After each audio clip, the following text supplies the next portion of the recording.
Today at the Rabbit's Den, we're going crazy, we're going wacky, and dig deep in the bizarre world of this green-faced prankster with PWToys, The Mask. Somebody stop me!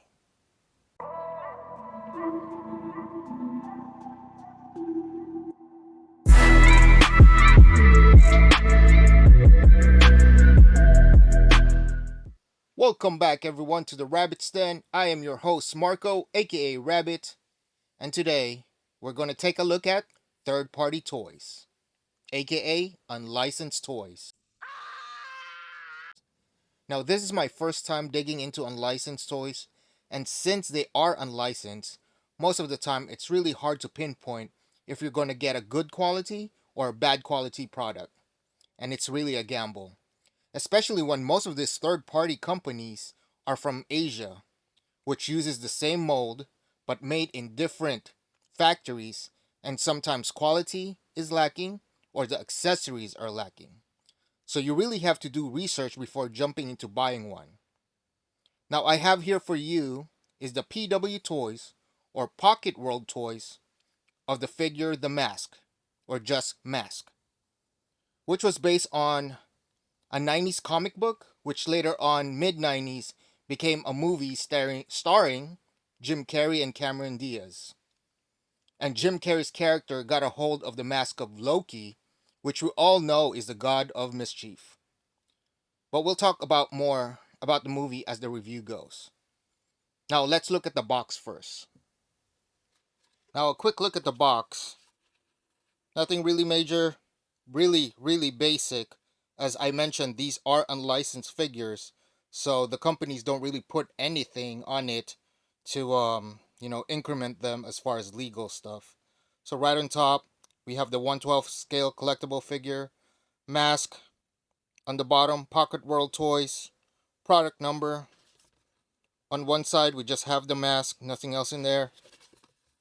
Mask on the other side, Pocket World on top, Pocket World in the bottom, and then surprisingly, a picture of the mask itself, and just choking hazard warning.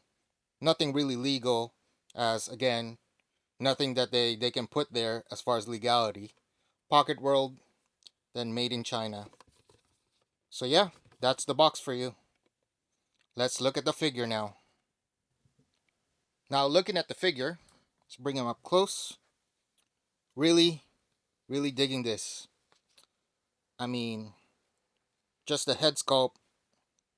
That's the mask. If you guys ever see the movie, that's Jim Carrey for you.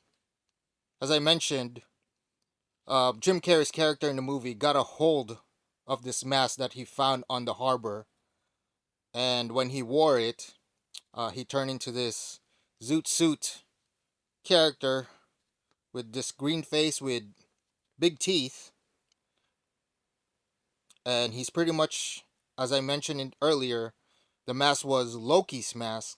So he becomes this prankster, some sort of a bad guy. He's not really good guy that. And then he fell in love with this lounge singer, which was played by Cameron Diaz. And he got in the way of some mobsters because he stole from a bank that they initially wanted to rob. Those mobsters wanted to rob. So yeah, I suggest watching it. It's called The Mask, and I believe it came out in '94. Pretty fun watch, especially seeing Jim Carrey's early days. Now back to the figure.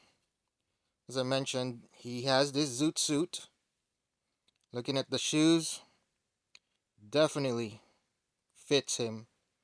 This is the exact outfit he had on the movie.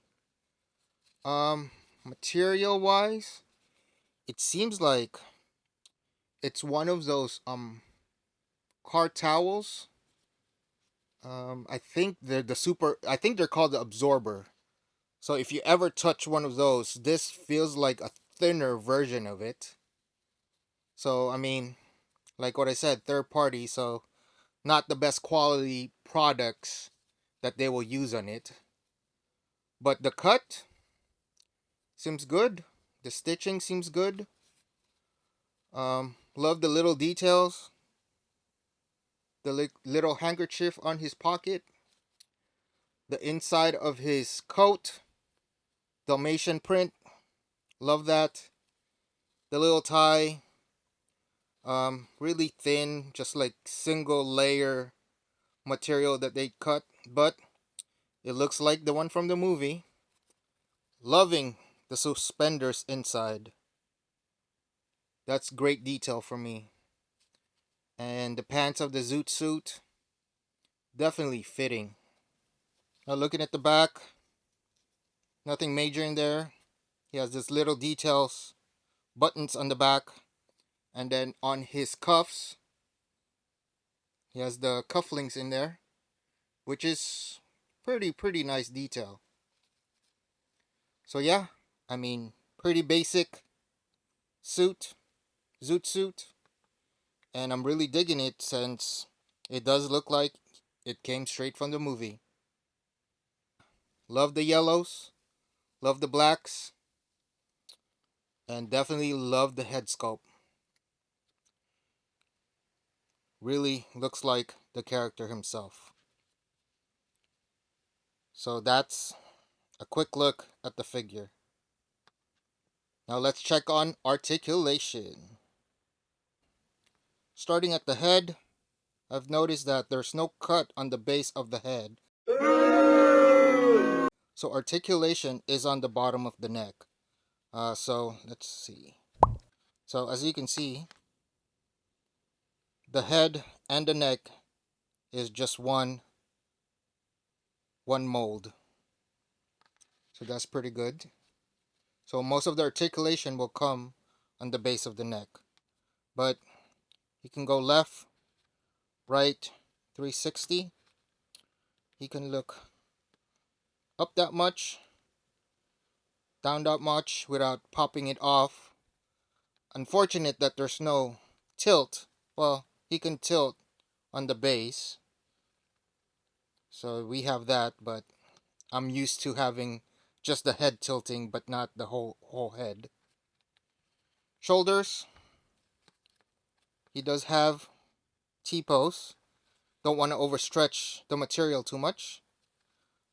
It looks like there is butterfly joints in there. He can go up that much, back that much without overstretching the material. He does have double jointed elbows. On his torso, there is a cut there, so he can look forward, but not that much. More on the back, there is, I think, a twist on the hips, but not that much because it's being hindered again with the clothing without trying to overstretch it. Hips, he can probably do a farther split than that, but again, don't want to rip it. He has a thigh cut. I'm not sure if it could spin fully. Knees, he can pretty much kick his butt. Double jointed knees.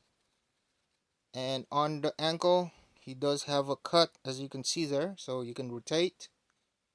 It has minimal rocker, but decent. And flex, you can point down and up that much. So yeah, that's the articulation for you. A bit hindered because of the tight clothing, but really unfortunate though, because the mask does do a lot of dynamic poses. But again, third party. So that's articulation for you. Now let's look at the accessories. So as far as accessories, first, he did came with the stand. And it has the mask logo on it. So pretty basic. So it has the clamps in here. So that's cool. Second, he does come with his zoot suit hat but it looks like it's missing the feather that's supposed to be on top of it.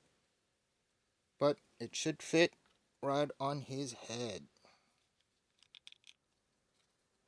Perfect.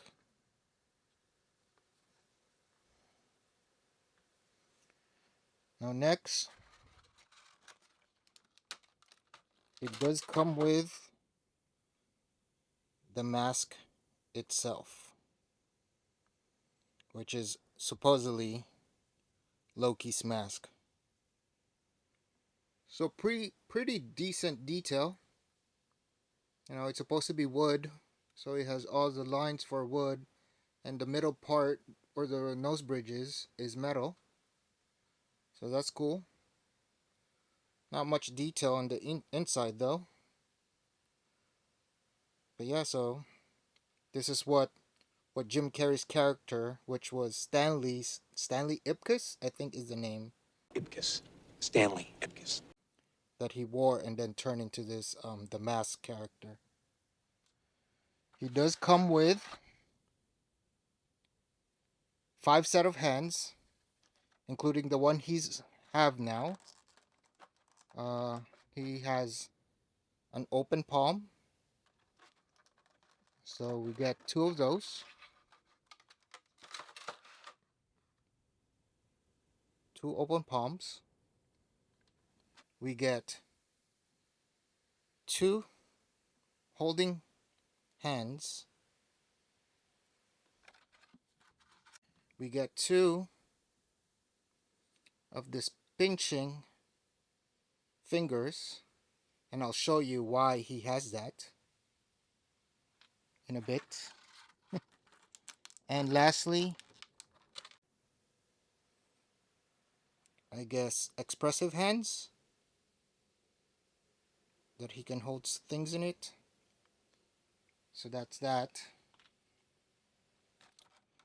Um, he does have this little thing, and it looks like they're dollar bills. Oh, you know what?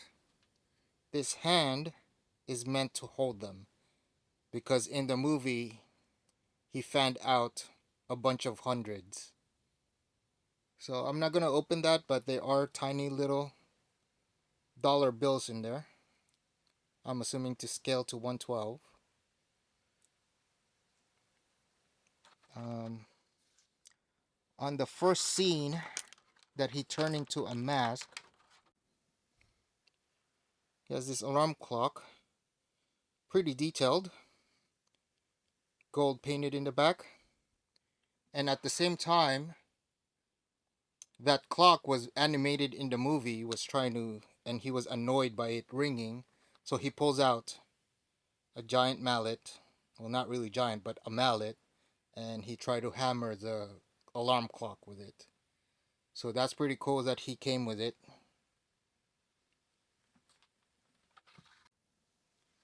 And last, he has this very tiny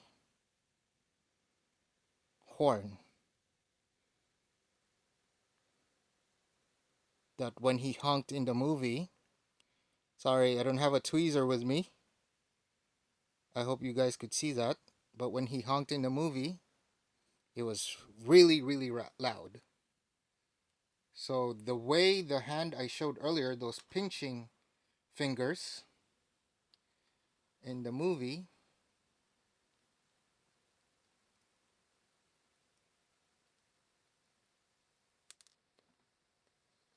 this is really difficult to put.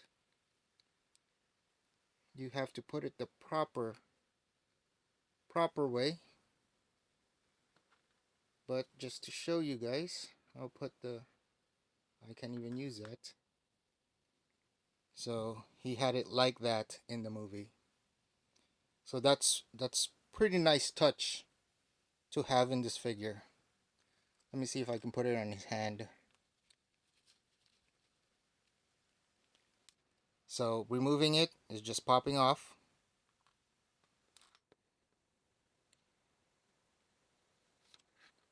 And then pegging it back in.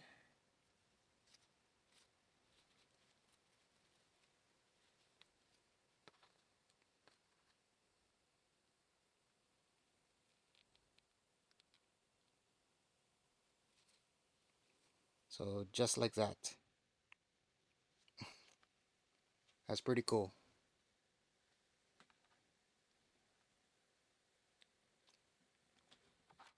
Now, there's more accessories. Now,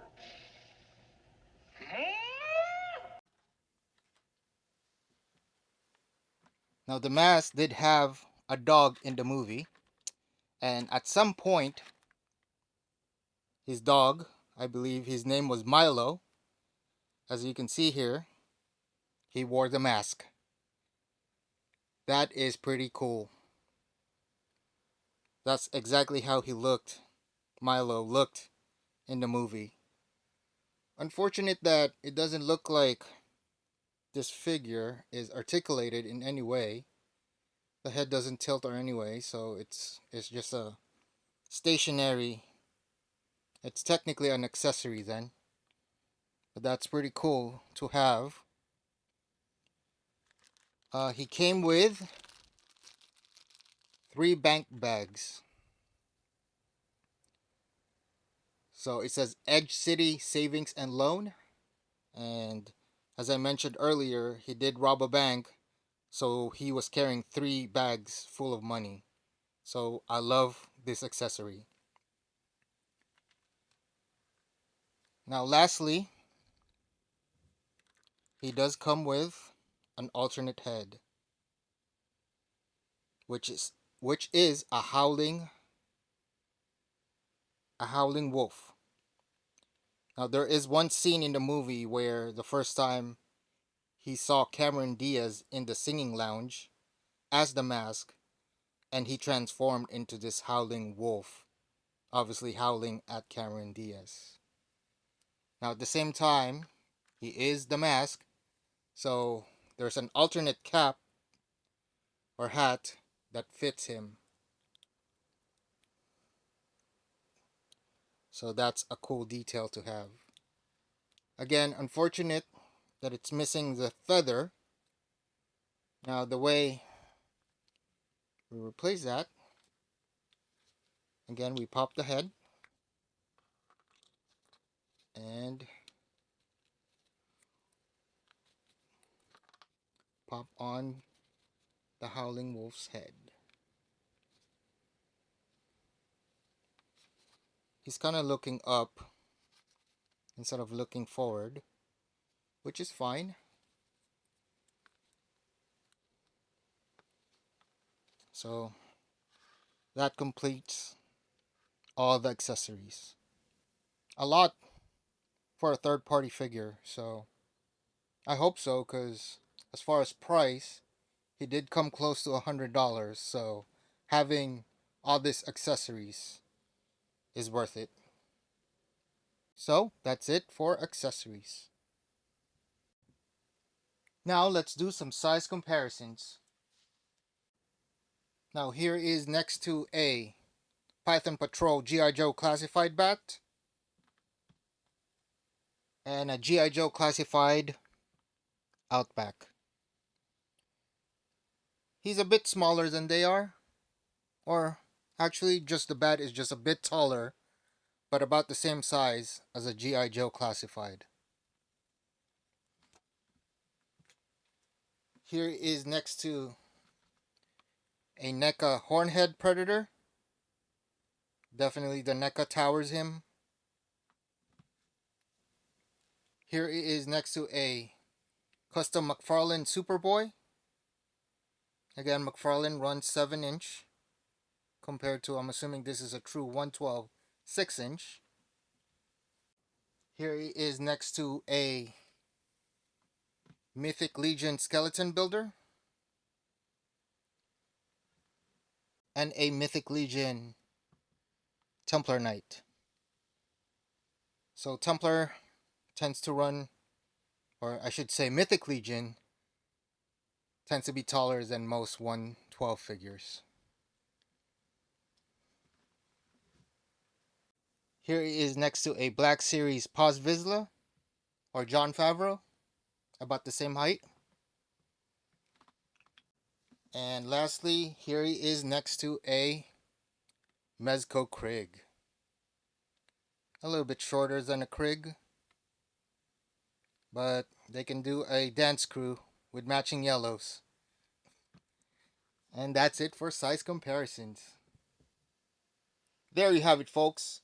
Our close look at the PWToys The Mask 112 action figure. Overall, considering this is my first third-party purchase, I really enjoy this figure.